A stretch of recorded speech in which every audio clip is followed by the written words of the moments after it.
আসসালামু আলাইকুম। আপনারা দেখছেন সিবিএন টিভি ইউএসএ সংবাদ বুলেটিন। সাথে আছি আমি সারিকা মৌসুমী। শুরুতেই এসেনশিয়াল হোম কেয়ার সংবাদ শিরোনাম। মুসলিমদের সম্মানে ইফতার পার্টির আয়োজন করলেন ট্রাম্প। বাংলাদেশ চীনের মধ্যে 1 চুক্তি ও 8 সমঝোতা স্মারক সই। এবং সরকার এক এক সময় এক এক বক্তব্য দিয়ে বিভ্রান্তি ছড়াচ্ছে, দাবি রিজভির। শুনছিলেন এসেনশিয়াল হোম কেয়ার সংবাদ শিরোনাম। এবারে বিস্তারিত। দ্বিতীয় মেয়াদে ক্ষমতায় আসার পর রমজান মাসে মুসলিমদের সম্মানে ইফতার পার্টির আয়োজন করেছেন মার্কিন প্রেসিডেন্ট ডোনাল্ড ট্রাম্প।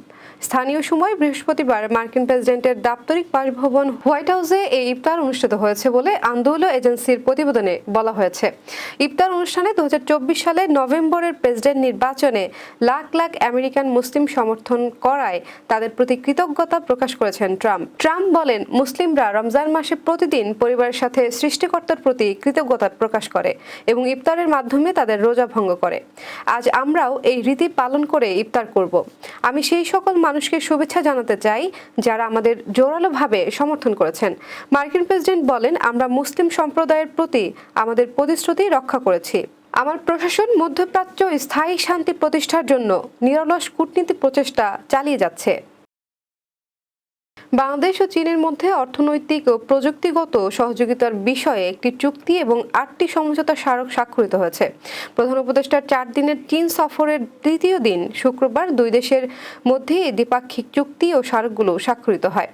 সমঝোতা স্মারকগুলোর মধ্যে রয়েছে দুই দেশের কালজয়ী সাহিত্য ও শিল্পকর্মের অনুবাদ ও সৃজন, সাংস্কৃতিক ঐতিহ্য ও খবর আদান প্রদান, গণমাধ্যম, ক্রীড়া ও স্বাস্থ্য খাতে বিনিময় সহযোগিতা। পাশাপাশি প্রধান উপদেষ্টার দ্বিপাক্ষিক চীন সফরে দুই দেশের মধ্যে 5 বিষয়ে সহযোগিতার আনুষ্ঠানিক ঘোষণা হয়েছে।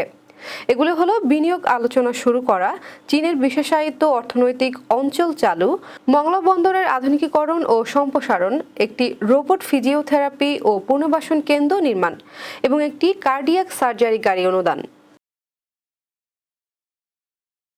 আগামী জাতীয় সংসদ নির্বাচন নিয়ে অন্তর্বর্তী সরকার ধোঁয়াশা তৈরি করছেন বলে দাবি করছেন বিএনপির সিনিয়র যুগ্ম মহাসচিব রুহুল কবির রিজভী। তিনি বলেন, বর্তমান সরকার এক এক সময় এক এক বক্তব্য দিয়ে পতিত সরকারের মতোই বিভ্রান্তি ছড়াচ্ছে। শুক্রবার সকালে রাজধানীর নয়াপল্টনে বিএনপির ভারপ্রাপ্ত চেয়ারম্যান তারেক রহমানের পক্ষ থেকে রিকশা, ভ্যান ও অটো চালকদের মাঝে ঈদ উপহার প্রদান অনুষ্ঠানে তিনি এসব কথা বলেন। আগামী নির্বাচনে সুনির্দিষ্ট তারিখ ঘোষণার জন্য সরকারকে আহ্বান জানিয়ে রিজভী বলেন, জাতীয় নির্বাচন ডিসেম্বর না জুনে, এমন দোদুল্যমান বক্তব্য না দিয়ে স্পষ্ট ও সুনির্দিষ্ট তারিখ ঘোষণা করে জাতিকে আশ্বস্ত করুন। অন্তর্বর্তী সরকার সরাসরি জনগণের ভোটে নির্বাচিত না হলেও জনগণের সমর্থন রয়েছে বলে উল্লেখ করে রিজভী আরও বলেন, সকল আন্দোলনকারী দল তাদের সমর্থন দিয়েছে। জুলাই আগস্টের গণঅভ্যুত্থানে সবার ত্যাগ স্বীকার না করলে অন্তর্বর্তীকালীন সরকারের ভাবমূর্তি ক্ষুণ্ণ হবে বলে উল্লেখ করেন রিজভী। তিনি বলেন, অনেকেই বলেন আন্দোলন কি হয়েছে, শুধু নির্বাচন করার জন্য? নির্বাচন সুষ্ঠু হয়নি বলেই তো আন্দোলন হয়েছে। অবাধ ও সুষ্ঠু নির্বাচন নিশ্চিত করেনি শেখ হাসিনা, শুধুমাত্র ক্ষমতা রক্ষার জন্য দেশকে একটি কারবালায় পরিণত করেছিলেন। 122টি গার্মেন্টসের শ্রমিকরা এখনো বেতন আর 150 কারখানার শ্রমিকরা বোনাস পাননি জানিয়ে রিজভী বলেন, সরকারের দায়িত্ব শ্রমিকদের বেতন ভাতার ব্যবস্থা করা। এবার কর্ণফুলী ইনকাম ট্যাক্স সংবাদ শিরোনাম। নোয়াখালী অ্যাসোসিয়েশন অব নিউ জার্সির ইফতার মাহফিল। আবারও স্বাগতম সিবিএন টিভি ইউএসএ সংবাদ বুলেটিনে। শুনছিলেন কর্ণফুলী ইনকাম ট্যাক্স সংবাদ শিরোনাম। এবারে বিস্তারিত। আটলান্টিক সিটিতে নোয়াখালী অ্যাসোসিয়েশন অব নিউ জার্সির উদ্যোগে ইফতার ও দোয়া মাহফিল অনুষ্ঠিত হয়েছে।